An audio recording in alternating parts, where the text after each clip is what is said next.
날아오르려고 하는 새와 또 그 밑에 숨어 있는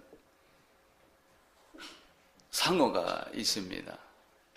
아마 우리 주위에도 저런 모습들이 굉장히 많이 있지 않는가 그런 생각을 해보게 됩니다. 우리를 잡아먹으려고 하는 것들은 어떤 것들이 있는가? 우리가 날아가려고 그러는데 우리를 붙잡고 못 날르게 하고 물속에 숨어 있다가 기다렸다가 죽이려고 하는 세력은 어떤 것들인가? 저 하늘로 날아가기 위해서 처절한 몸부림을 치는 저 모습이 우리의 신앙의 모습이 되어야지 됩니다.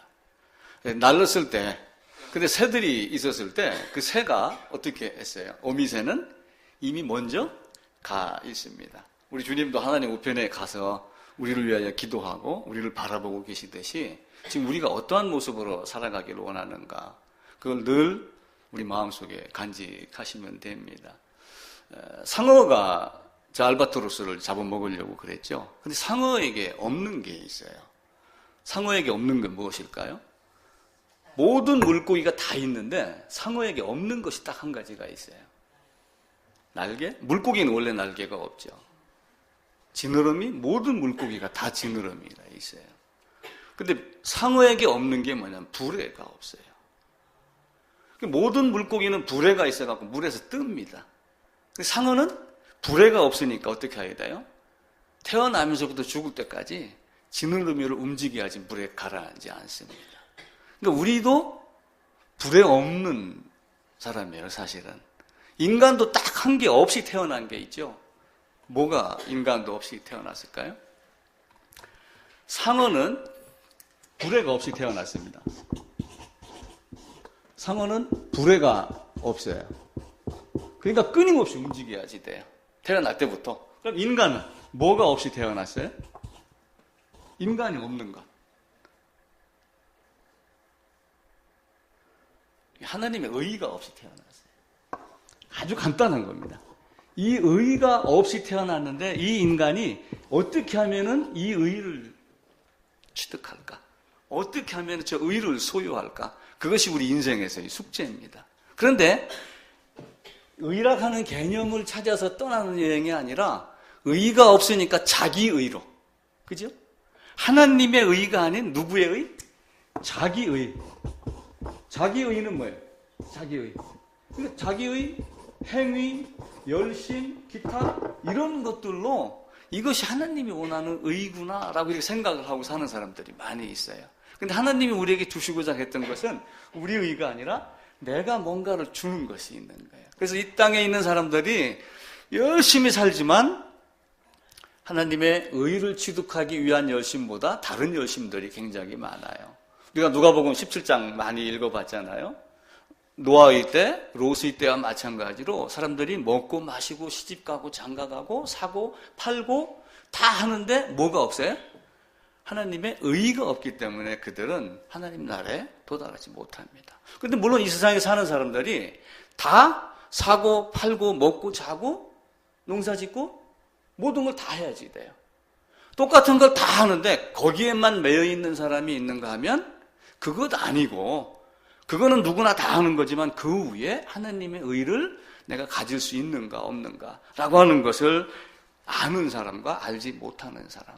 그래서 이 땅에서 우리가 해야 될 일이 하나님의 의를 취득하는 것이다 라고 보시면 됩니다. 그래서 이 삶이 올해도 여러분들에게 철저하게 이루어지기를 부탁을 드립니다.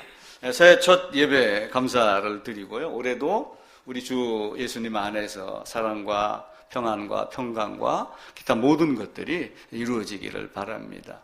예수 안에서 복을 얻는다고 그러니까 그 복이 돈을 버는 복 이런 차원을 떠나서 아브라함을 통하여 우리에게 주시려고 했던 그 복, 영생의 복이 무엇인가를 꼭 여러분들이 마음속에 간직하고 사시기를 부탁을 드립니다. 이 자기의라고 하는 것들이 사실은 여러 가지 모양으로 나타나요. 그러니까 사람들은 어떻게 하냐면은 절기의 경우도 이 자기가 만드는 의, 이게 유대인들로 치면은 장로들의 유전 뭐 이런 것들이죠. 물론 성탄절도 우리가 얼마 전에 지나갔습니다. 특별히 우리가 영시예배라고 하는 성부 영신 예배는 드리지 않았습니다. 뭐 송구영신 예배 유래도 살펴보면은 1880 몇 년도쯤에 어떤 사람들이 야 우리가 1년을 한번 뒤돌아보고 잘못한 거 반성하자. 그래서 내년에는 좀 새롭게 살도록 각오를 다지자. 이렇게 해서 모이기 시작한 것이 유래가 돼갖고 지금 또 하나의 절기의 형태로 자리 잡고 있죠. 예수님이 태어났다고 가정을 하고 12월 25일 그러면 그 전에 대강절이라고 하여 기대한다 할 때의 대, 성령 강림할 때 온다 하는 강 해갖고 예수님이 탄생을 기다린다. 대강절 뭐 이런 거 합니다. 예수님이 십자가에 못 박혀 돌아가셨습니다. 그럼 40일 이전부터 뭘 만들어요? 사순절을 만들어서 지킵니다. 사실은 그런데 그런 것들이 성경에 있는 거예요? 없는 거예요? 성경에 없는 겁니다. 성경에 있는 것은 6월절부터 시작하여 무교절, 초실절, 그리고 77절, 나팔절, 그리고 속죄일, 초막절 이렇게 해서 성경은 이야기를 하죠. 그런데 사람들은 사실은 그걸 지키기 이전에 사람이 만들어 놓은 사람의 유전, 사람의 절기에 매여 있는 경우가 굉장히 많습니다. 그래서 우리는 새 날이 되면서 어떤 각오를 가져야지 되냐면은 묵은 포도주를 버리고 새 포도주, 헌 부대를 버리고 새 부대를 만드는 일에 열심해야지 됩니다. 하나님이 율법을 주시면서 율법만 주셨나요? 율법과 은혜를 같이 주셨습니다. 모세가 시내산에 올라가가지고 받아온 것이 뭐예요? 율법과 또 하나 있었죠? 성막입니다. 시내산에 가서 돌판에다가 율법만 받은 걸로 알고 있지만 거기에 플러스 성막을 받은 거예요. 그럼 성막은 뭐예요? 율법으로 인해서 죄를 깨닫고 율법의 행위로 하나님 앞에 나아갈 수 없음을 깨닫고 아 내가 성막으로 나아가서 지성소에 이르야 되겠구나 라고 하는 걸로 말미암아 하나님을 찾는, 그리고 지성소에 가면 반드시 뭐가 필요해요? 죽음의 피가 필요합니다. 왜냐하면 율법에서 무엇을 얘기해요? 죄인은 죽어야지 된다라고 하는 걸 말씀하기 때문에 그 율법과 은혜를 두 개를 다 주셨습니다. 그럼에도 불구하고 사람들은 은혜를 거부하는 사람들이 이 땅에 굉장히 많습니다. 예수님이 이 땅에 오셨어요. 예수님이 오시자마자 어떤 일이 일어났어요? 동방의 박사들이라고 하는 세 사람은 베들레헴으로 우리 주님을 찾아가서 경배하자라고 하는 사람이 있었고, 한쪽에 왕궁에 있는 사람은 찾아와 어디 있는가 가르쳐줘. 그럼 내가 가서 경배할게. 가로 열고 죽일게. 가로 닫고 이렇게 된 거예요. 그죠? 두 종류의 사람이 항상 존재를 합니다. 근데 예수님이 이 땅에 오면서 항상 땅에는 뭐가 일어나냐면 분란이 일어나요. 예수님이 오면서 결국은 분란이 일어나고 예수님이 죽임을 당하기까지 역사가 흘러갑니다. 하나님이 이 땅에 오셨을 때, 그래서 그 마태복음 10장에는 시어머니와 며느리가 다툼이 일어난다. 사람이 아버지와 다툼이 일어난다. 딸이 어머니와 다툼이 일어난다. 그러면서 집안 식구끼리 다투는 이야기를 해요. 그럼 집안 식구가 누구겠어요? 집안 식구가? 이 땅 안에는 하나님이 만드는 세계가 있어요. 이 땅 안에는 하나님이 만드는 집 안에 여러 종류의 사람들이 살고 있어요. 바꿔 얘기하면은 이 사람은 누구예요?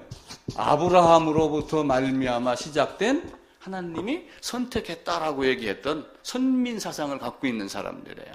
그럼 이 선민사상을 갖고 있었던 아브라함 후손들은 나머지 사람들을 어떻게 봤냐면은 개 취급을 한 거예요. 너희는 하나님을 모르는 사람. 너희는 하나님의 선택을 받지 못한 사람. 그러니까 너희는 나와 달라. 라고 하며 자기만의 자부심에 취해 있었던 거예요. 그러니까 하나님이 사랑하는, 하나님이 주시고자 했던 율법 그리고 은혜를 올바로 깨달으면서 아브라함에게 어떤 사명을 줬어요? 하나님이 아브라함에게 야 가나안으로 가라. 그리고 너로 말미암아 세상 모든 족속이 복을 받을 것이라. 그러니까 즉 무슨 얘기예요? 아브라함 너로 말미암아 세상 모든 사람이 복을 받을 것이니 너도 이방에 가서 뭘 해라? 복음을 전해라. 이게 하나님이 아브라함에게 내려준 거예요. 그런데 이들이 이 임무를 제대로 했어요? 안 했어요? 안 했죠. 신약 성경에 보게 되면은 장로들의 유전, 기타 자기들만의 어떤 틀을 만들어 놓고 성경을 보기 위한 또 다른 율법, 제사를 드리기 위한 또 다른 규례를 만들어 놓고 그 규례를 지키는데 모든 열정을 다하다 보니까 본질을 빼먹게 된 거예요. 예수님이 오셔가지고 그게 아니고 이거야 라고 얘기를 했을 때 유대 전통주의자들의 유대 전통을 따르는 자들과 은혜를 따르려고 하는 자들 간에 충돌이 생기기 시작을 했어요. 그래서 예수님께서 내가 화평을 주러 온 게 아니라 검을 주러 왔노라 이렇게 말씀을 하셨어요. 예수님이 오셔가지고 싸움 붙이려고 오신 분이 아니잖아요. 근데 은혜가 오니까 율법이 거부를 하는 거예요. 은혜가 주어지니까 내가 지금까지 지켜왔던 전통하고 다른 거예요. 그러니까 그건 아니고 이상한데? 아니야. 우리 선조들이 우리가 몇천 년 동안 지금까지 이렇게 지켜왔는데 이것이 맞는 거야. 넌 아니야. 거기다가 메시아라고 오신 분이 구름 타고 총칼로 딱 무장을 하고 오신 것이 아니라 베들레헴에서 마구간에서 아기로 젖먹이로 헤로데에게 피해서 도망갔던 그런 사람으로 왔으니까 제대로 받아들이겠어요? 받아들이지 않겠어요? 그래서 항상 충돌이 일어납니다.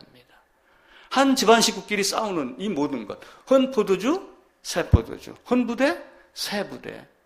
누가복음 15장에도 가면은 탕자의 이야기가 나오죠. 탕자는 내가 교회 생활 하다가 잠시 안 하고 다시 돌아오는 게 탕자의 개념이 아니라 거기에서는 그 아버지의 사랑을 통해 가지고 누구를 보여줬냐면 하나님 아버지가 이 세상에 있는 모든 사람들을 얼마나 사랑하는가. 집에서 한 번도 떠난 적이 없던 자기가 선택한 아브라함의 후손 큰아들과 그리고 밖에 나가서 떠도는 하나님께 선택받지 못했던 처음에 이방인과 이들이 다시 돌아왔었을 때 유대인들이 기뻐했어요? 기뻐하지 않았어요? 기뻐하지 아니하고 시기, 미움, 질투를 한 거예요. 그럼에도 불구하고 하나님은 둘째를 사랑하심으로써 큰 자식이 이 아들을 사랑하시는 하나님의 사랑이 부어지는 그 부어짐의 축복 안에 있는 여러 가지의 축복을 보고 우리가 거부했던 하나님이 바로 그분이구나 라고 하는 걸 훗날 깨닫게 되죠.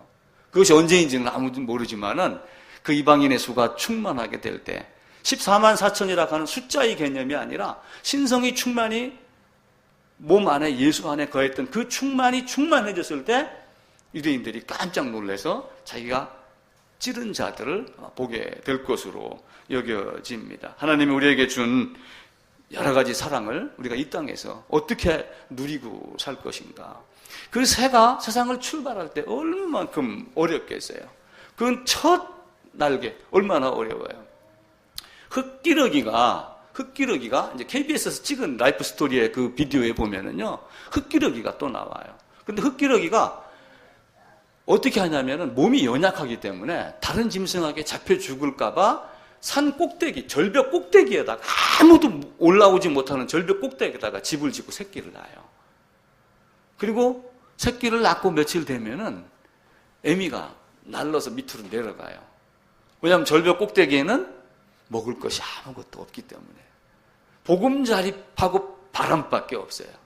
다른 짐승이 침범은 못하지만 먹을 것이 없는 거야. 근데 그 흙기러기 어미가 새끼를 날개 위에다가 얹고 다리로 찝어가지고 내려갈 수 있는 능력이 없어요.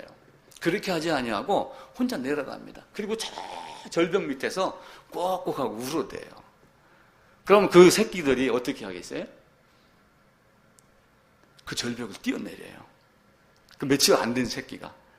그래 놓고 날개를 펴고 막 빠뚱빠뚱 해가지고 비행을 하는데 절반은 절벽에 부딪히고 해갖고 죽어요. 살아남는 게 또 다시 애미가 되고 애기가 되면은 산 정상에 올라가서 새끼를 낳고 그렇게 합니다. 우리 삶이 그렇게 고달퍼요. 쉬운 게 인생이 아닙니다. 지나간 해가 있고 새 해가 왔습니다. 제가 2016년도에 우리가 천국은 침노하는 자의 것이다 라고 하는 말씀을 드리면서 시작을 합니다. 2016년도 안으로 들어왔어요. 2016년도 나는 늙는 게 싫어. 세월 가면 죽어야지. 싫어. 거부해. 못 간다고 전해라. 바빠서 못 간다고 전해라. 노래 가사도 있죠. 못 간다고 전해라 해가지고 2015년에다가 달력을 꽉 붙잡고 있다고 그래서 2015년에 머물러 있나요? 아니에요. 내가 시계에 배터리를 빼놔도 시간은 흘러가요. 누구나가 다 지금 2016년도 안에 다 들어와 있습니다. 그러니까 2016년도를 벗어나려면 어떻게 해야 돼요? 난 진짜 2016년도가 싫어. 난 2016년도 안에서 벗어나고 싶어. 그럼 어떻게 해야지 돼요? 죽어야지 돼요. 다른 방법이 없어요. 2016년도 아니라고 하는 이 개념을 여러분들이 어떻게 보시냐면요. 세월이 흘러가지고 여기서부터 쭉 흘러가는데 여기가 2015년도에 있어요. 여기가 16년도입니다. 요 안에 지금 들어와 있어요. 나 여기가 싫어. 나가야 돼. 그러면은 어떤 방법? 죽음 이외의 방법은 없습니다. 죽으면 2016년도가 그 사람에게 해당이 안 돼요. 그런데 세상 모든 사람들이 지금 누구 안에 있어요? 2016년도 안에 그 이전을 떠나서 이 땅에 있던 모든 사람들이 지금 누구 안에 있어요? 아담 안에 있어요. 그런데 이 아담이 좋은 아담이면 괜찮았는데 좋은 아담이 아니라 범죄한 아담이에요. 그 범죄한 아담 그리고 이 후손들이 다 뭐가 돼요? 죄인이 된단 말이야. 아담이 범죄를 했기 때문에 그 죄가 나한테 넘어온 거예요. 성경이 그렇게 말합니다. 그리고 어떻게 전가됐는지 우리가 알 수는 없지만 성경이 말하기 때문에 전가가 됐고 여기에 있는 내 모습을 보니까 전가된 것이 확실하다는 것을 알게 됩니다. 2016년도 안을 벗어나려고 그러면 역시 죽음. 아담 안을 난 벗어나고 싶어. 나는 이 아담하고 같이 가면 끝내는 어디로 가야 돼요? 낭떠러지로 가야 되잖아요. 근데 나는 싫어. 아담 안을 벗어나고 싶어. 그럼 벗어날 수 있는 방법은 딱 하나, 죽음. 아무것도 없어요. 근데 그냥 벗어나서 죽으면 어떻게 돼요? 그냥 벗어나서 죽으면 죽음으로 끝나는 거야. 근데 우리는 뭘 차지하지 돼요? 살을 수 있는 분. 죽음이라고 하는 거가 있는데 이 죽음에서 벗어나서 부활할 수 있는 분, 이 안으로 들어가야지 돼요. 결국 그 방법은 뭐예요? 벗어나서 죽고 죽음으로 벗어나고 이 안에 들어가면서 나중에 훗날 부활할 수 있는 그 모습이 되는 겁니다. 대표성이라는 것이 있어요. 대표성, 대리성. 아담이 갖고 있는 모든 사람이 대표성. 아담이 범죄한 것이 나의 대표성이지만 나의 대리성이 되는 거예요. 그러니까 아담이 범죄가 누구의 범죄가 돼요? 나의 범죄가 되는 거예요. 근데 그 대표성과 대리성이 누구에게로 넘어가요? 첫사람 아담 안에서 둘째 사람 예수 안으로 넘어가는 거예요. 첫사람 아담이 대표성, 대리성이 있지만 둘째 사람 아담의 대표성과 대리성이 있기 때문에 그 둘째 사람 아담 그리스도 예수 안으로 들어갔었을 때의 효력이 내게 어떻게 미쳤는가. 그러니까 성경은 사실은 그것 한 가지로 우리에게 알려주기 위한 거예요. 제가 아침에 오다가 이걸 어떻게 설명을 좀 할까 고민을 하다가 이런 이치에 맞는 건지는 모르겠어요. 제가 이런 생각을 했어요. 출입문 들어올 때 보면은 저 디지털 키가 있잖아요. 디지털 키가 이렇게 있는데 뚜껑을 딱 열면은 여기에 번호가 1번, 2번, 3번, 6번, 7번, 8번, 9번 그리고 0번 이렇게 지금 되어 있어요. 번호가. 그래놓고 요 번호를 눌러야지 돼. 지금 제 휴대폰 번호 뒷자리가 5619입니다. 5619. 그럼 여기에서 필요한 거는 몇 개예요? 번호가? 뭘 눌러야지 돼요? 이 문을 열려면은 5번, 6번, 7번, 9번. 그죠? 그 나머지 건 필요 있어요, 없어요? 요셉 씨, 나머지 건 필요 있어, 없어? 나머지 건 필요 없는 거예요. 그렇다고 장식으로 다뤄놓은 건 아니에요. 그래서 제가 순간적으로 어떤 생각이 들었냐면은 5, 6, 7, 9가 무엇인지 감추기 위해서 1번부터 0번까지 숫자를 다 나열해 놓지 않았는가. 근데 그 중에서 5, 6, 7, 9고 5, 6, 1, 9가 보이는 사람은 5, 6, 1, 9, 5, 6, 7, 9만 누를 것이고 5, 6, 1, 9, 5, 6, 7, 9가 보이지 않는 사람은 2번도 눌렀다, 0번도 눌렀다 사방 다른 방법을 쓰이겠죠. 그렇게 사용할 겁니다. 성경도 수많은 사례가 있는데 어떤 사람은 보기는 보아도 보지 못하고 듣기는 들어도 깨닫지 못하고 이런 경우들이 굉장히 많습니다. 우리가 성경을 통해서 하나님이 우리에게 주시고자 했던 것 이걸 분명하게 깨달아야지 돼요. 그러니까 올해는 뭘 집중하냐면은 지난해도 마찬가지지만은 특별히 복음이 나에게 어떤 효력을 미쳤는가 내가 어떻게 복음 안으로 들어갔는가를 여러분들이 다른 곳에 가서 말할 수 있어야지 돼요. 대한민국에서 가장 싫어하는 단어가 교회에서 싫어하는 단어가 구원, 죄사함 이런 단어입니다. 어느 목사님에게 어느 신학자들에게 구원 받았어요? 이렇게 물으면은 짜증을 냅니다. 내가 장로인데, 내가 목사인데, 내가 신학교 교수인데. 근데 예수라고 하는 이름 자체의 의미가 뭐예요? 구원자. 메시아로 오신 그리스도 예수께서 이 땅에 오신 목적이 우리를 죄에서 구원하기 위함이에요. 그러면은 누가 묻던 간에, 난 이렇게 됐어. 성경을 보니까 이거야. 라고 이렇게 말할 수 있어야지 돼요. 그게 되면은 여러분 삶에 더욱더 승리할 수 있는 발걸음이 됩니다. 그걸 세상을 밟고 사는 사람, 세상을 밟고 사는 사람. 두 가지가 있어요. 세상을 밟고 사는 사람이. 세상을 밟고 사는데, 보세요. 어떤 사람이 이렇게 있습니다. 그리고 땅을 디디고 있어요. 똑같은 땅을 또 한 사람이 이렇게 디디고 있습니다. 여기도 있습니다. 다 땅을 밟고 살아요. 다 땅을 밟고 사는데 어떤 사람은 땅을 의지하고 밟는 것이 있어요. 근데 어떤 사람은 땅을 이기는 밟음을 밟는 사람이 있어요. 그러니까 땅을 밟고 사는데도 두 종류가 있는 거예요. 땅에 의지하여서 땅을 밟고 사는 사람, 땅이 아무것도 아닌 것으로 이기며 승리하며 밟고 사는 사람. 다윗이 사자의 목을, 골리앗의 목을 발로 밟고 그의 칼을 빼서 그의 목을 찌르듯이 다윗이 골리앗의 목을 밟았던 그 밟음을 밟는 사람이 있고, 이것이 아니면 나는 무너질 수밖에 없는 존재라며 땅에 의지하고 땅을 밟고 사는 사람이 있는 거예요. 같이 땅을 밟는데도 두 종류의 사람이 있어요. 이해가 되세요? 두 종류의 밟음이 있는 거예요. 그러니까 우리가 어떤 밟음을 살 건가? 하나님은 엄청난 사랑의 하나님이에요. 하나님의 사랑을 크기로 표현할 수 있어요? 우리 아이들이 뭐라 그러면 우리 아빠 부자야. 얼마나 부자야? 이만큼 이렇게 하죠. 그죠? 지갑에 보면은 1,000원짜리 20개밖에 없는데 사실은 20장이 되게 많은 것 같이 보이는 거야. 5만원짜리 한 장보다 못하잖아요. 그럼 하나님의 사랑이 큽니다. 하나님의 사랑이요 엄청나게 커요. 끝이 없어요. 하나님의 사랑은, 인간을 사랑한 그 하나님의 사랑은 이 제일 낮은 곳까지 내려오셔서 사랑을 베푸셨어요. 그럼 하나님의 진노는 어떻게 될까요? 하나님의 사랑이 무한합니다. 무한하신 하나님의 사랑. 그러면은 하나님의 진노는 어떻게 돼요? 하나님의 진노. 하나님의 진노는 무한보다 작을까요? 하나님의 사랑이 큰 만큼 진노도 무한이에요. 그걸 아셔야지 돼요.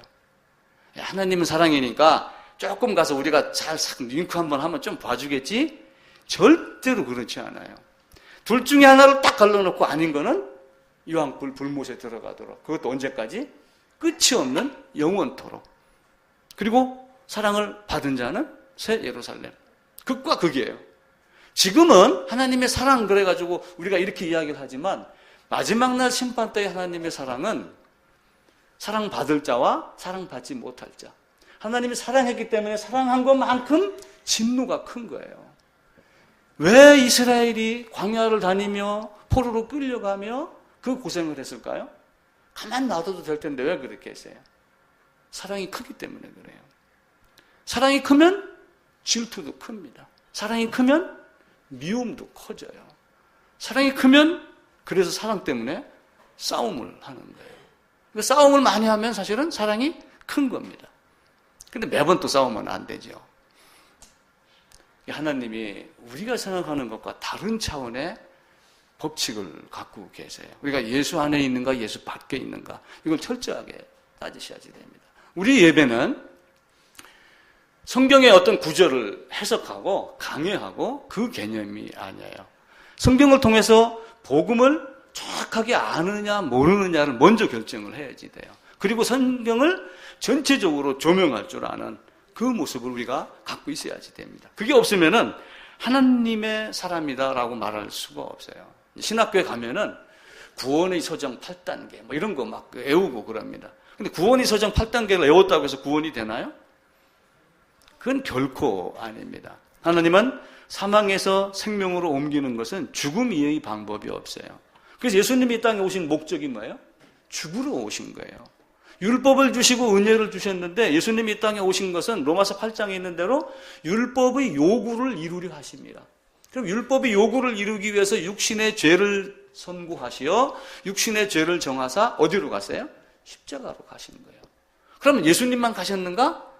아, 저 기차가 지금 A라고 하는 사람을 태우고 가네? 그거 바라보고 있다고 내가 기차 안에 탄 효과가 있을까요?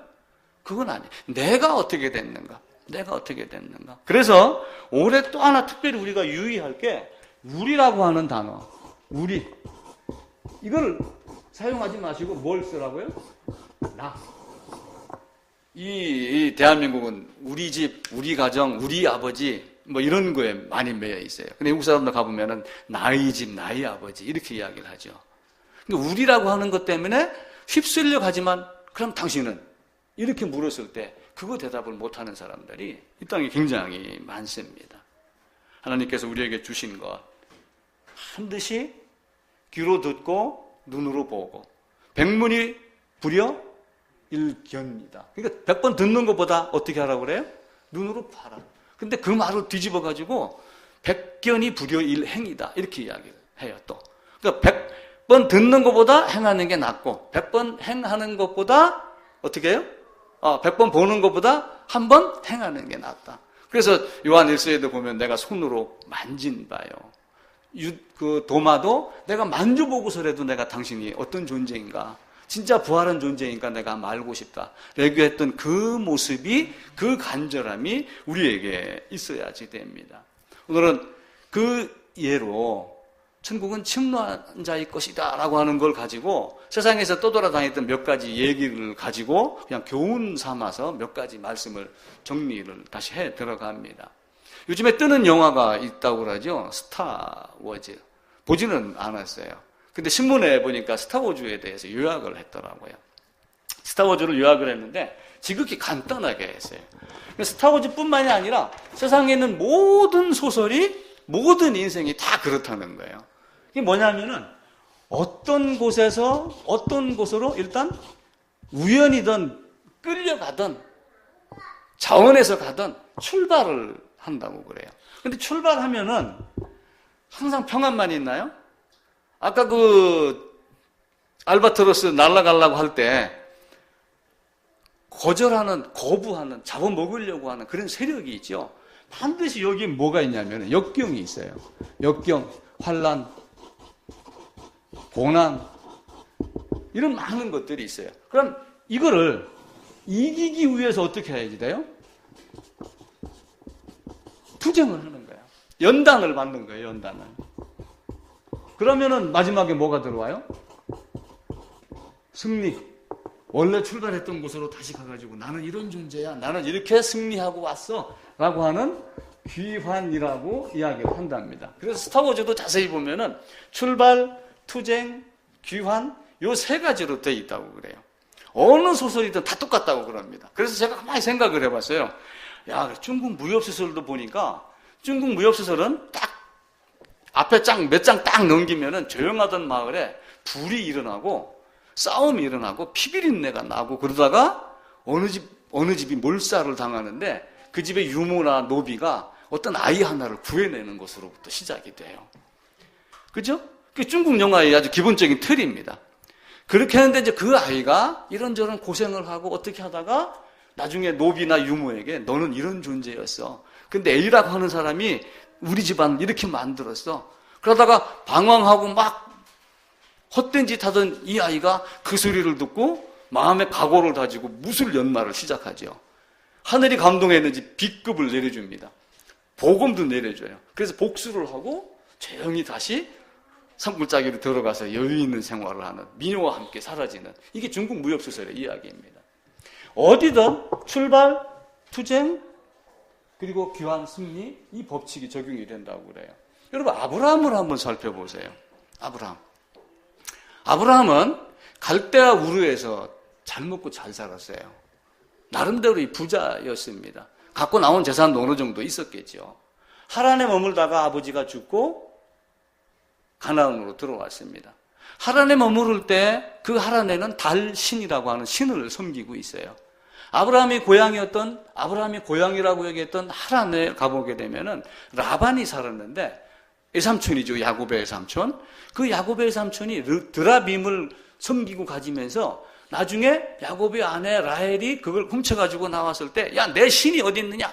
내 신 내놔. 이렇게 하며 드라빔을 자기 신이라고 이야기를 했어요. 그러니까 하란도 결국은 어떤 동네였어요? 우상을 섬기는 동네. 바벨, 그 좋은 땅, 갈대아 우르 지역의 그 좋은 땅에 풍요의 신, 번영의 신들이 많았던 곳, 그곳에서 아버지 데라가 뭘 했냐면 우상을 섬겼더라. 여호수아 24장에 그렇게 나와 있죠. 그가 하란에 머물다가 가나안으로 들어왔습니다. 출발을 했어요. 가나안에 들어와서 기근이 일어났습니다. 아비멜렉이 갔다가 자기 아내를 누이라고 하기도 하고, 롯을 빼앗아간 군인들과 전쟁도 일으키기도 하고, 그렇게 하다가 결국은 어떻게 해요? 헤브론 땅을 사서 이것이 내 거야. 그런데 그 자식들로 가만히 봐보세요. 이삭의 경우도 번제단을 드리려고 출발을 하지만 그 출발함 속에 여러 가지 어려움이 있어요. 자기가 자기를 태울 자기 나무짐을 누가 짊어지고 가요? 이삭 자기가 짊어지고 가요. 우리 그 만화책에 나오는 대로 요만한 꼬맹이가 지게 질질 끌고 가는 그런 형태가 아니라, 역사가 요세푸스는 20세로 보고, 어떤 사람은 지금 새로 나온 어느 책에 보게 되면은 그때 이삭의 나이를 한 40세로 보는 사람들도 있어요. 뻔히 알지요.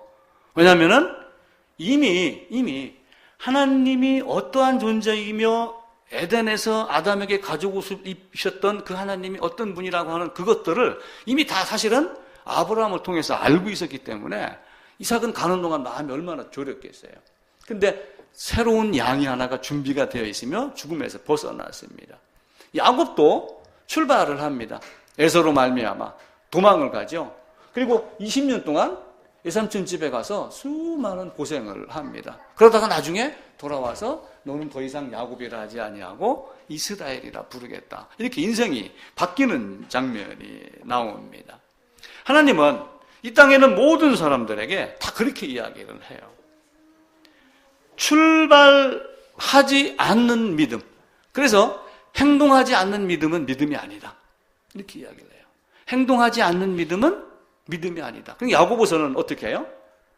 네 행함으로 네 믿음을 한번 보여봐. 이렇게 말을 하죠.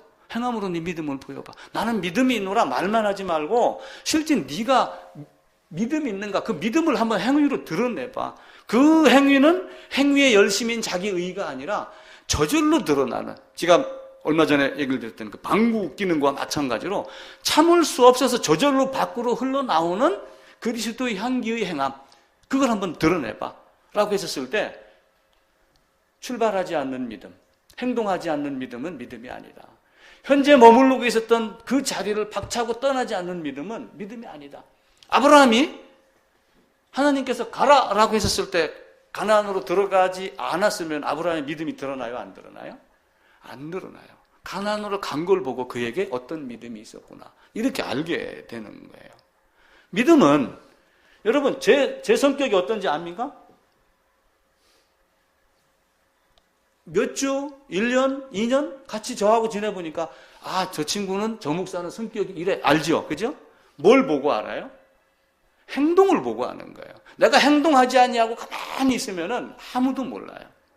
MBTI나 디스크나 이런 걸 검사하는 사람들이 그걸 검사하는 걸 놓고 보고, 야, 나는 INTJ니까 이거야, 거기다 자꾸 자기를 맞추는데 그것이 아니고 행동하는 걸 보고 그 사람이 어떤 스타일인가가 드러나는 거예요. 그러니까 믿음도 마찬가지로 출발하고 움직였을 때 그 사람의 믿음이 어떤 것인가가 드러나는 겁니다. 즉 믿음은 머물러 있는 것이 아니라 출발해서 누구 안으로 들어가기까지, 예수 안으로 들어가기까지가 믿음이 연결이 되는 거예요. 그래서 내가 어떻게 행동했느냐에 따라서 내가 누구인가 밝혀지듯이 아브라함도 드러나는 거예요. 우리는 야곱을 교활하다고 그럽니다. 야, 야곱이 저 나를 속이고 장자의 고난을 뺏어갔어, 이렇게 이야기를 하지만, 야곱이 장자의 고난을, 자기가 먹을 수 있는 음식 던져주고 장자의 고난을 요구를 한 거는 무엇 때문에 발생한 거예요? 믿음이 행동으로 변한 거예요. 뱃속에 있을 때부터 야곱 내가 너를 택했어 라고 하는 그 말을 부모를 통해서 들었겠죠. 그죠? 듣고 그 다음에 어떻게 반응을 한 거예요? 저 장자권은 내가 가져야지 돼요. 그러니까 천국은 침노하는 자일 것이에요. 근데 그 침노가 칼을 들고 망치를 들고 막 쫓아 들어가서 빼앗는다 이 개념이 아니라 열정을 갖고 긍정적인 마음으로 낭망하지 아니하고 내가 천국에 대한 소망을 간절하게 갖고 있었을 때 그것으로 취득해지는 건데 누가 그 소망을 가져요? 야곱과 같이 하나님이 예정하신 자, 하나님이 택한 자가 행동함으로 반응을 일으키는 거예요. 그러니까 믿음은 아무에게나 생겨주는 것이 아니라 하나님께서 예정하고 선택하신 자. 그런데 그게 누구인지 모르기 때문에 우리가 가서 툭 건드는 거예요. 예수님은 이런 분이야.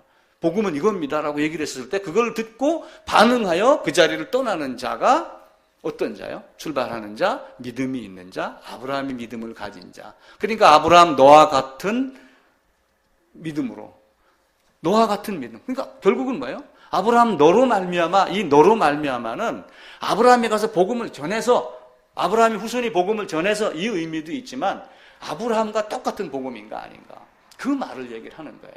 그럼 우리가 지금 믿고 성경을 보고 하는 이것은 아브라함이 믿음과 같을까요? 틀릴까요? 똑같아야지 돼요. 에덴 안에서 가죽옷을 지어 입힘을 받았던 아담의 신앙과 우리와 똑같아야지 돼요.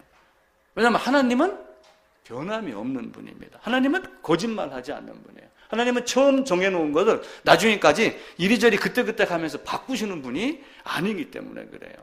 5619라고 하는 번호를 딱 정해놓으면은 나는 그 번호를 바꿀 수 있어요. 야, 이번 달에는 5689로 할 거야.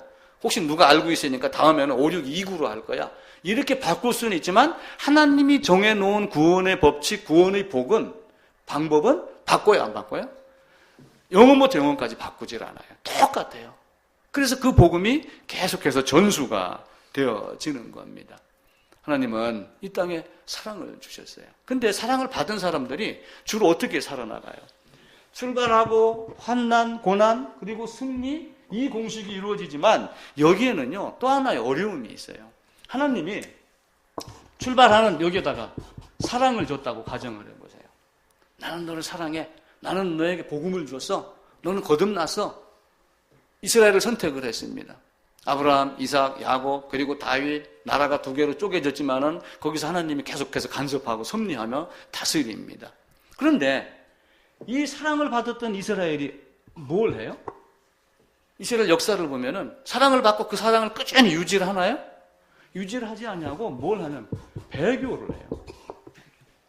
배교를 하면은 그 다음에 뭐가 있어요? 하나님이 징계를 합니다. 징계. 그럼 징계를 하면 어떻게 합니까? 이스라엘 백성들이. 그 다음에 회개를 해요. 회개. 근데 이때 동원되는 자가 있어. 이때 동원되는 자. 그러니까 요 안에는 나름대로 또 하나의 법칙이 있는 거예요. 이때 동원되는 자가 누구냐면은 선지자예요. 선지자. 야, 이놈들 배교했어?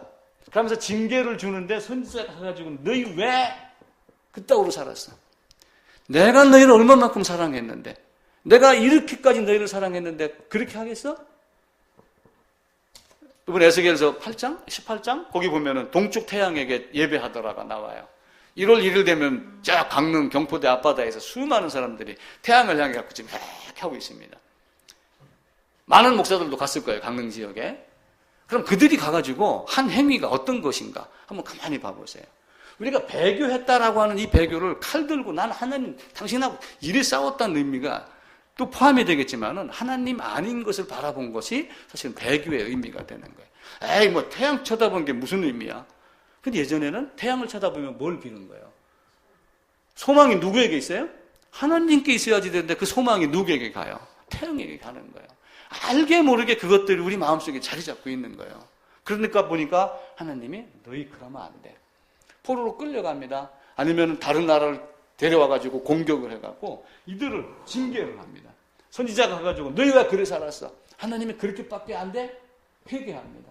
회개하면 선지자가 그 다음에 뭘 해요? 그래, 이제는 똑바로 살아. 그러면서 권면하고 위로하고 소망을 줘요. 그럼 이제 회복을 하죠. 그죠? 그럼 이대로 또 그냥 가능해요? 신기하게도 다시 한번 어디로 돌아와요? 이 자리로 돌아요. 첫 바퀴 돌듯이 사랑했다, 사랑받았다가, 배교했다가, 징계 먹고 회개하고, 그리고 이제 우리 자녀들도 실컷 때리잖아요. 그럼 어떻게 해요? 때리고 난 다음에는 안아주잖아요. 다음부터는 그러지 마. 우리 채아가요, 엊그제 와가지고 얼마나 고를 부리는지 내가 달래도 되지를 않는 거야. 지 엄마가 달래도 안 돼. 그래서 끝에는 어떻게 했어요? 따라와. 작은 방에 딱 데리고 왔다 5분 있다 나왔어요. 근데 애가 씩 웃고 나오더라고. 가가지고 한번 뒤지게 궁둥이 맞고, 그 다음에 한번 안아줌을 받고, 그러고 이제 우리 채아 착하지 하고 데리고 나왔겠죠. 근데 하루 지나면 또 골 부려.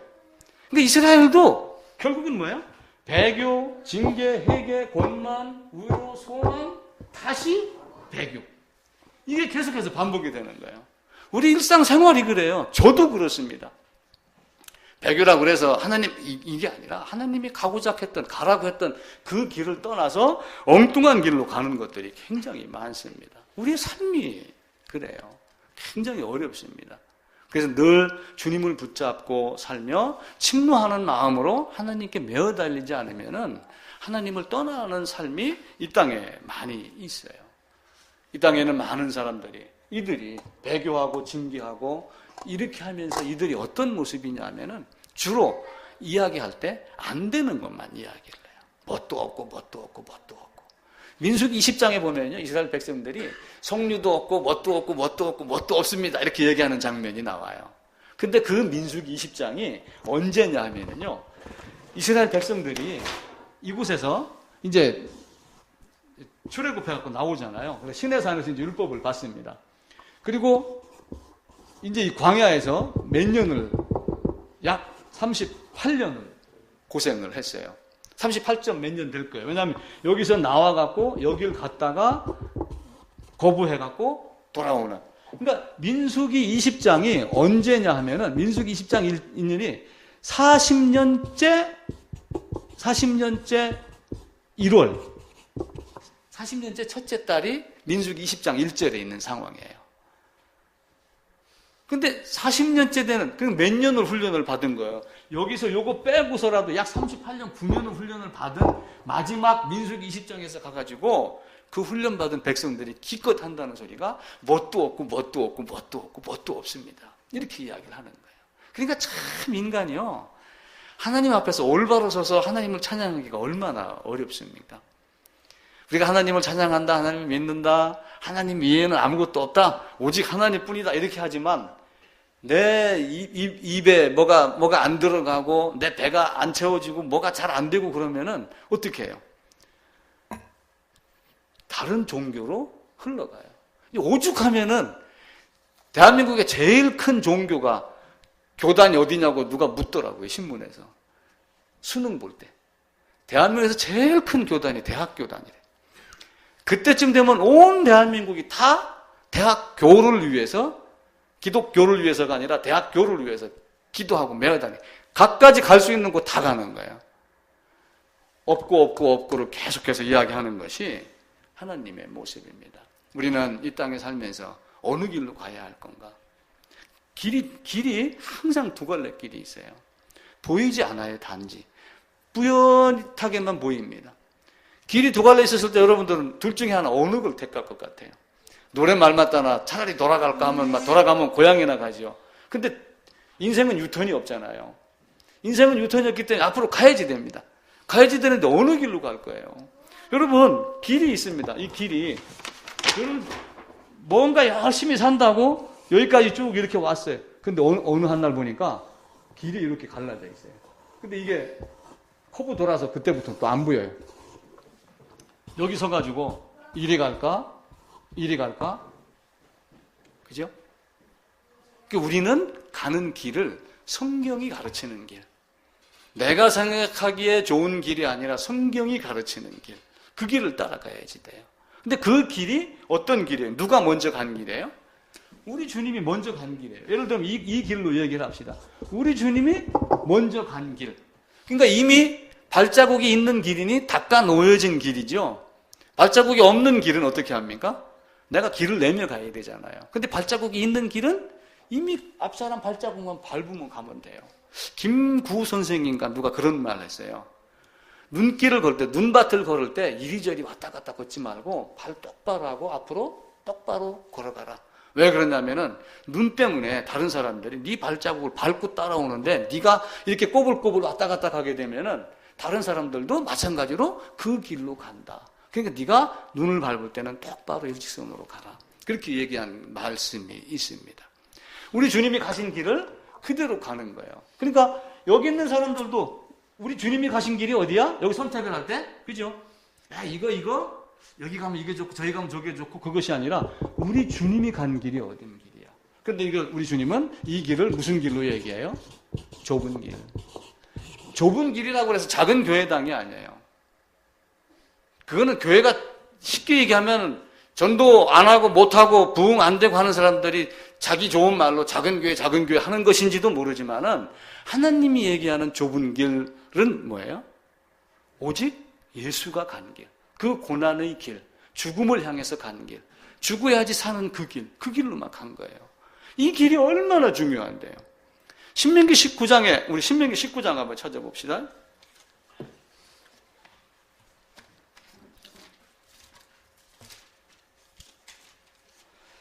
신명기 19장 3절입니다.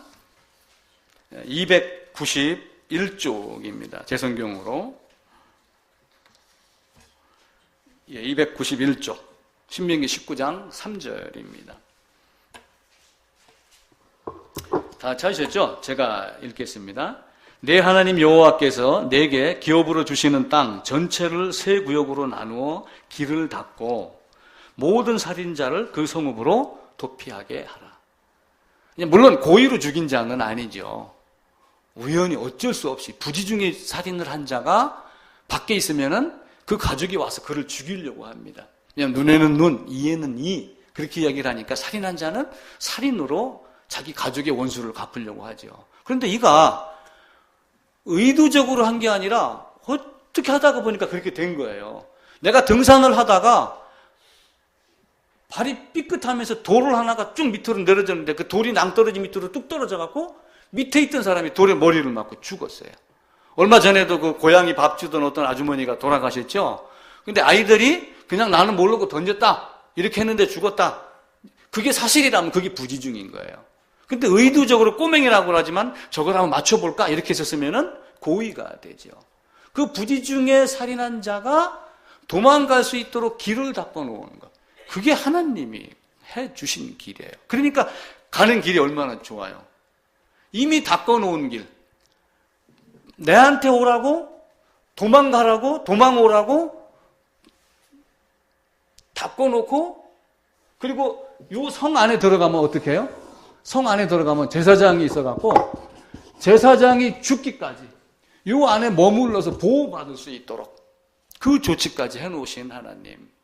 그러니까 우리는 두 길 중에 성경이 말하는 길로 가는 겁니다. 예수님이 어느 길로 갔는가? 예수님이 어느 길로 갔어요? 이 땅에 오셔서 오병이어가 예수님의 목적이었나요? 안진뱅 일으키는 것이 예수님의 목적이었나요? 소경 눈 뜨는 게 예수님의 목적이었나요? 아니에요. 그냥 지나가다 그런 사람들이 있기 때문에 그냥 가련하게 여겨서 그냥 살펴주시고 간 거예요. 그러면서 그는 계속해서 어디를 향해서 갔어요? 예루살렘을 향하여 간 거예요. 죽으러. 그 죽으러 가기 동안에 내가 어떤 사람이라는 걸 나타내기 위해서 우주 만물에 있는 많은 것들을 섭리로 다스리며 이적과 기적을 보여준 거예요. 나사로까지 살리면서 하나님이 어떤 분이다라고 하는 걸 보여준 거예요. 나는 스스로 버릴 권세, 스스로 다시 얻을 권세가 있는 하나님이다. 그걸 보여주고 그 다음에 어떻게 했어요? 죽고 장사되고 부활하셨어요. 3년 동안 가르침을 받았던 제자들이 그걸 알았어요? 몰랐어요? 보고도 믿지를 못했던 거예요. 근데 나중에 그걸 깨달았죠. 엠마오로 가는 두 제자도 당신 그거 알지 못해? 예수님 옆에 와 있는데도 예루살렘에서 이런 일이 일어났었는데 당신 알지도 못해? 이렇게 하다가 주님이 그 말씀을 깨닫게 해주니까 그걸 보고 그걸 듣고 그걸 깨닫고 엠마오로 내려가다가 다시 180도 돌려갖고 어디를 가요? 예루살렘으로 올라갑니다. 새로운 출발을 해요. 물론 엠마오로 가는 두 제자도 나중에는 투쟁이라고 하는 역경, 인내, 환난, 연단 이 과정을 거치겠죠. 그래서 언젠가는 어떻게 돼요? 승리하는 날이 옵니다. 그러니까 모든 것이 행동하는 믿음, 행동하지 않는 믿음은 믿음이 아니다 라고 하는 이런 개념을 가지셔야지 돼요. 그러니까 오늘이 1월 첫 주 예배입니다. 우리의 믿음이 어떤 것인가? 우리가 작년 한 해 동안 뭘 배웠어요? 예수의 복음을 여러 가지 각도로 말한 것 이외에는 사실은 다른 것 한 개도 없습니다. 제가 여러분들 뭐 사업 잘 되라고 얘기를 했어요. 뭘 했어요? 그런 거 아무것도 안 해요.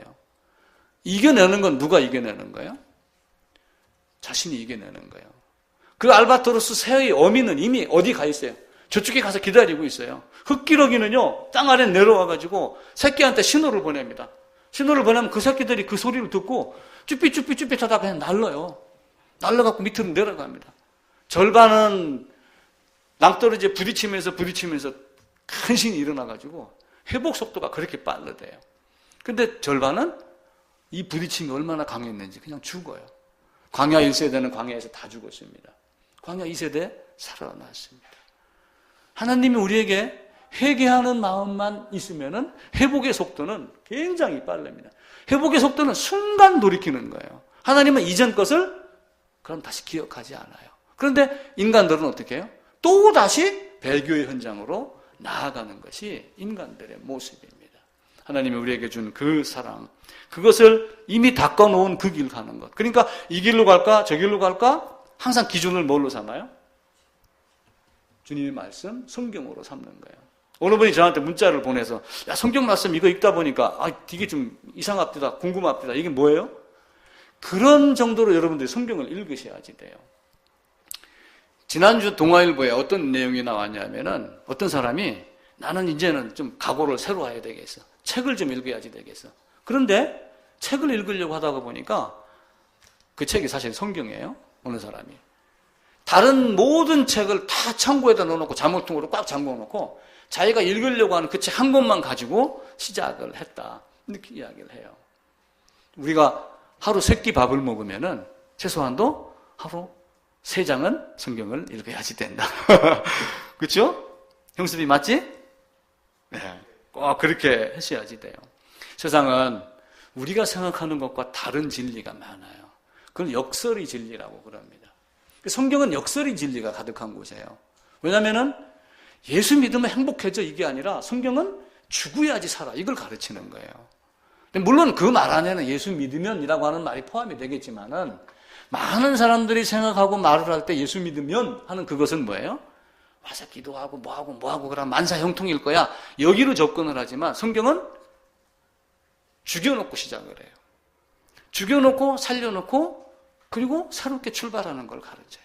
그게 안 되면은 아무것도 안 되는 거예요. 그래서 야곱은 어머니 리브가를 통해서 리브가는 그게 궁금하기 때문에 하나님께 물어보는 거예요. 하나님 이게 어찌 된 일입니까? 그러니까 하나님이 뭐라고 말씀하셔요? 내가 야곱은 사랑하였고 에서는 미워했다. 두 국민이 있는데 큰 자가 작은 자를 섬기겠다. 그걸 알고 야곱이 출발을 하는 거예요. 출발하면서 쟁취를 하는 겁니다. 쟁취는 폭력으로 빼앗아 딱 하는 그런 개념이 아니라 간절한 소망을 가지고 그것을 위해서 매달렸다라고 하는 거예요. 그 들을 귀가 있는 자는 그 듣는 것으로 말미암아 그것이 시작이 되겠죠. 여러분 귀에, 여러분 마음에 그것이 들려야지 돼요. 제가 밴드에다가 새해 인사하면서 꽃을 올렸던 집사람이 진짜 꽃 보내주세요. 그래서 제가 한마디 했죠. 꽃의 향기는 코로 맡는 게 아니고 마음으로 맡는 겁니다. 그래서 보냈더만은 우리 집사람이 진짜 꽃 안 준다고 난리가 났어요. 근데 하나님은 뭘 원해요? 우리 마음속에서 진짜 하나님 말씀을 어떻게 깨닫기를 원하는가. 그걸, 그 역설의 진리를 깨닫는 것이 굉장히 힘이 들어요.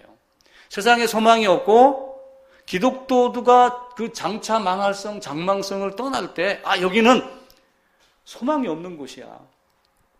여러분, 소망이 없다고 느낄 때가 언제예요? 80이 다 될 때입니까? 지금은 60이 되고, 50이 되고, 40이 되니까 뭔가 할 것이 많을 것 같이 생각이 돼요? 근데 20년, 30년 뒤를 내다보세요. 40? 50? 30년 뒤 내다보세요. 무슨 소망이 있어요? 마지막 소망은 뭐예요? 아프지 않고 죽는 것? 대체적으로 거기서 끝나죠.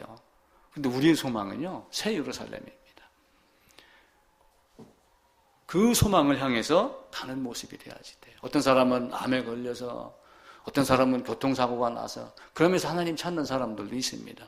그럼에도 불구하고 우리는 이미 닦아놓은 그 길, 예수님이 간 그 길, 성경을 통해서 그걸 찾아내는 거예요. 10개의 보탄, 12개의 보탄이 있지만 그 중에서 내가 요구하는 번호가 야 5619야 라고 하는 그 5619 번호를 딱 알면은 나머지 0번, 1번, 2번, 3번, 6번은 뭐예요? 이 5619 네 번호 네 자리를 숨겨놓기 위한 하나의 다른 가식적인 것으로 보일 수가 있어요. 이스라엘 역사를 통해서 우리가 그걸 끄집어내야지 됩니다. 이스라엘 역사를 통해서 성경을 통해서 하나님이 우리에게 뭘 줬는가 그걸 깨닫는 거예요. 그러니까 요한복음 20장에 성경을 기록한 목적이 나오잖아요. 영생을 주기 위함이다. 생명이 무엇인가를 알게 하기 위함이에요. 예수님이 오시면서 그 이름을 예수라 하라 자기 백성을 저희 죄에서 구원할 자입니다. 그 말이 명백한데도 불구하고 예수 진리를 만드는 거예요. 예수를 데리고 다니는 신으로 만드는 사람들이 굉장히 많습니다. 하나님은 그런 하나님이 아니에요.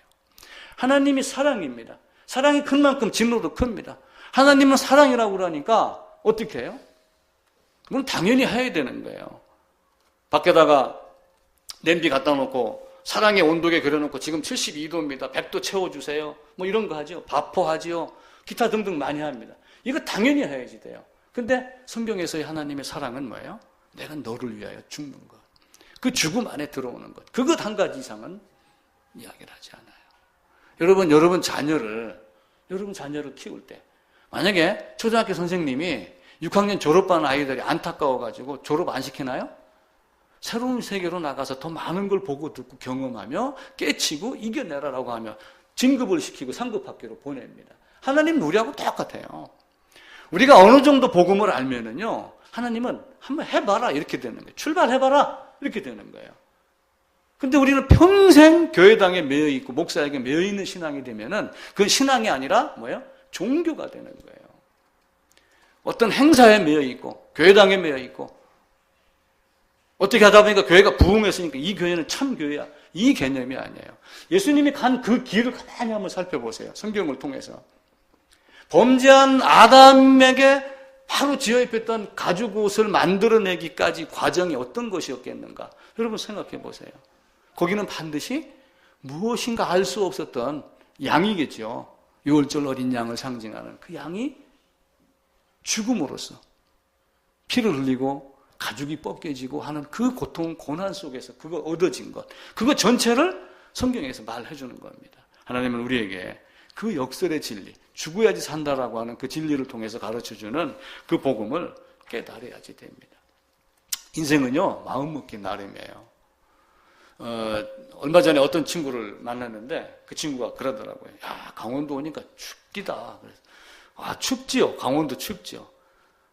근데 강원도에 군복 입고 강원도에 갔을 때는 되게 추웠는데 스키 타러 가니까 하나도 안 춥더래.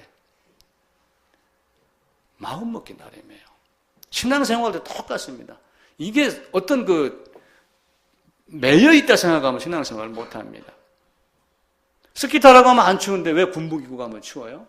왜 군복무를 하러 평창을 가고 인제를 가면 춥고 놀러 가면 안 추운 거예요? 우리의 인생 역정 중에서, 인생 사는 중에서 하나님 우리에게 주고자 했던 것, 그거 꼭 기억하고 올해 여러분들 꼭 한 가지 좋은 습관 가지시기를 바랍니다. 제가 부탁하는 거는 성경 읽는 습관. 하루에 3장은 밥 3끼 먹으니까 3장은 꼭 읽어야지 되고 거기다가 동그라미 하나 더 붙여갖고 30장 막 이렇게 해도 괜찮습니다. 습관을 사전적 정의를 보면요, 같은 행동을 계속 되풀이해가지고 굳어진 것, 이게 습관이에요. 같은 행동을 계속 되풀이해서 굳어진 게 습관입니다. 자, 예배가 다 끝나자마자 딱 휴대폰을 켜는 거, 이것도 습관이에요. 그죠? 모든 게 습관으로 다 이루어져요. 근데 그 습관을 바꾸기 위해서는 엄청난 노력이 필요합니다. 그래서 올해는 여러분들 진짜 좋은 습관 한 가지씩 꼭 가지시면서 내가 어떤 모습으로 살아가길 원하는가. 이스라엘은 이렇게 하면서 여기에서 이 과정 거치면 나중에는 이 나라가 어떻게 됐어요? 이제 이 나라가 다윗, 솔로몬, 사후에 2개로 쪼개졌죠. 두 개로 나중에 쪼개지면서 이 나라가 우상 섬기는 게 습관이 되어 있던 사람들이 이스라엘입니다. 그래서 에레미야 22장에 보게 되면은 너희가 어려서부터 내 목소리를 청종하지 아니하는 것이 내 습관이라 이렇게 되어 있어요. 그러니까 선지자가 에레미야가 가가지고 그들을 꾸짖으면서 너희가 어려서부터, 그러니까 노아 홍수 때는 어떻게 했어요? 노아 홍수 때는 어려서부터 악하고 생각하는 모든 것이 악하고 그렇게 했기 때문에 어떻게 했어요? 홍수를 멸했지요. 근데 훗날 이스라엘이 유다가 멸망하는 그 시점에 에레미야 선지자가 등장을 해갖고 너희가 어려서부터 내 말을 청종하지 않는 것이 내 습관이다. 그래서 우리가 하나님의 말씀을 잘 보고 듣고 따르는 그런 습관 가지시길 바라고. 우리가 사실 내일 일은 잘 모릅니다. 내일 일은 누가 해요? 내일 일은 내일이 주관하시는 하나님이 합니다. 그러니까 올해 2016년에도 2016년도를 주관하시는 하나님의 섭리 아래에서 여러분들이 모든 걸 다 맡기고 하나님이 들려주는 음성. 그 음악은 귀로 듣는 게 아니라 음악은 어디로 들어요? 마음으로 듣는 거예요. 사랑도 마음으로 하는 겁니다. 꽃도 물론 코로 맞지만 실제 꽃은 어때요? 마음으로 그걸 받는 거예요.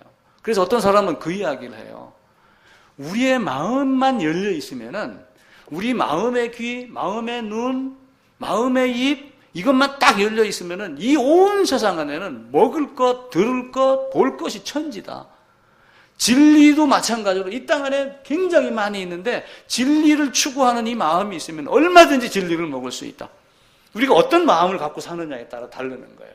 그러니까 침노하는 자는 이미 하나님의 어떤 음성을 듣고 내가 어떤 존재인가를 아는 거예요. 그 하나님의 말씀을 듣고 그것에 대해서 반응하는. 그러니까 저는 반응이라는 단어를 아주 좋아한다고 그랬죠. 행동하기 전에는 그 사람이 어떤 사람인지 몰라요.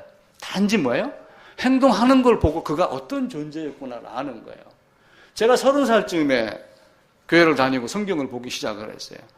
어떤 친구가 성경을 딱 보여주는데 그때 그 성경 말씀이 이게 그 말씀이었구나 라고 하는 것들이 딱 드러나기 시작을 했어요.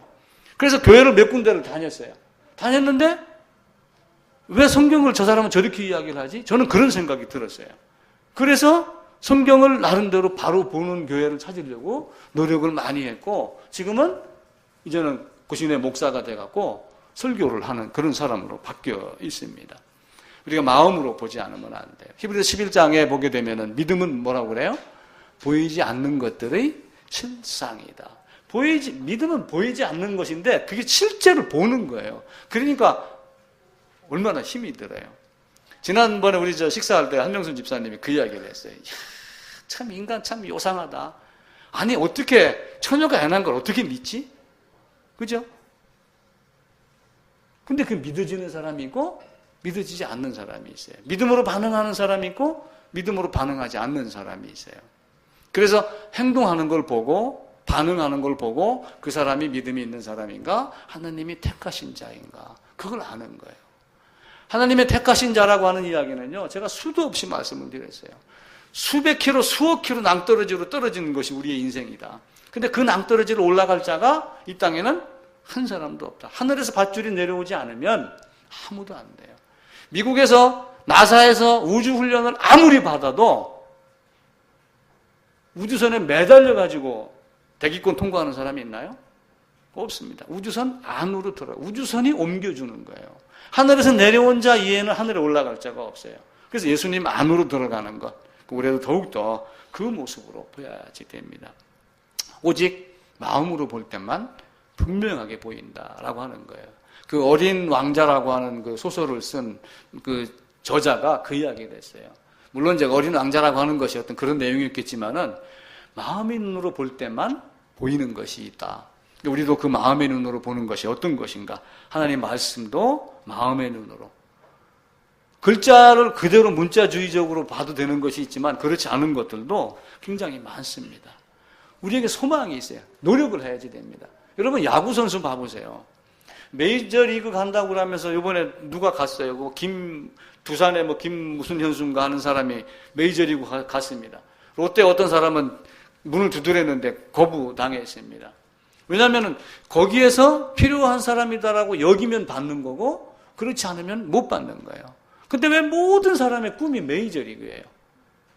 전 세계의 유명한 선수, 최고의 선수가 모이는 자리이기 때문에 메이저리그를 가는 거예요. 상어에게 없는 게 불의가 있지만 인간에게 없이 태어나는 것은 단 하나, 하나님의 의가 없습니다. 그러면은 이 땅에 있는 사람들은 의가 있는 곳으로 가기를 원해야 되죠. 야구 선수들은 한국에서보다 메이저리그로 가기를 원합니다. 이 땅에 있는 사람들은 죄인은 죄가 없는 사람이 되는 걸 원하는 거예요. 사람이 눈으로 보면은 저 인간 죄를 졌는데 죄 없다고 그래? 이렇게 할 수 있지만 믿음의 눈으로, 성경의 눈으로 보면은 죄의 값을 치르고 의를 소유한 자, 의인의 개념, 법적 의인 개념이 드러나기 때문에 그런 겁니다. 그래서 우리도 그들이 메이저리그를 요구하듯이 우리도 우리의 소망은 하나님 나라, 새 예루살렘, 에덴에서 쫓겨났으니 다시 이 땅에 왔다가 어디로 가야 돼요? 새 에덴, 예루살렘으로 돌아가는 그 모습을 돼야지 됩니다. 그리고 이제 올해는 좋은 습관 하나 꼭 가지셔야지 되고, 그 다음에 이제 또 하나는 제가 부탁을 드리는 게 이제 가르치는 것. 여러분들이 자꾸 말을 하셔야지 돼요. 가정에 가셔서도 한두 마디든 제모가 오면은 제모에게 저는 성경은 이런 거야. 이렇게 말을 하면 그 말문이 열립니다. 그 베트남에 어떤 기업이 있냐면은 코토라고 하는 기업이 있어요. 코토. 베트남에 가면은 그 코토라고 하는 기업이 있는데 이렇게 이제 코토라고 이렇게 씁니다. 그래서 하나를 알면은 하나를 가르쳐라. 그러니까 내가 소유한 것을 남에게 베풀어라. 뭐 이런 개념이 포함이 된 거예요. 그래서 사회적 기업으로 코토라고 하는 걸 만들어갖고 베트남에서 가난한 사람, 좀 여유롭지 못한 사람을 돕는 것이 있어요. 즉 무슨 얘기냐면은 내가 무엇인가를 하나 알면은 하나를 가르쳐야지 되는 거예요. 그러니까 최고의 배움은 뭐예요? 최고의 배움은 가르침이에요. 최고의 배움은. 제가 성경을 가르치니까 제가 배우는 게 너무 많아요. 우리 올 선생님이 수학을 가르치잖아요. 알기 때문에 가르치니까 가르치기 때문에 더 알아지는 거예요. 아는 것이 완벽해지는 거예요. 그래서 좋은 습관 하나, 혹 이렇게 아는 것이 있고 들리고 마음에 깨달아지는 것이 있으면은 집에 가서 아이들과 남편과 아내와 자식과 서로 예수님이 이런 분이야 이렇게 이야기를 하고 나누어주는 것, 이것들을 여러분들이 함께 하시기를 바랍니다. 그래서 2016년도에는 어느 길로 가는 것인지 여러분들이 꼭 기억을 해야지 돼요. 미국에 유명한 야구 포수가 있었답니다. 이름이 요기 베라예요. 그 요기 베라가 유명한 말을 했는데 어떤 말을 했냐면은 당신이 지금 어디로 가고 있는지 모른다면 결국 당신은 당신이 원하지 않는 곳으로 가고 있는 것이다. 이런 말이 있어요.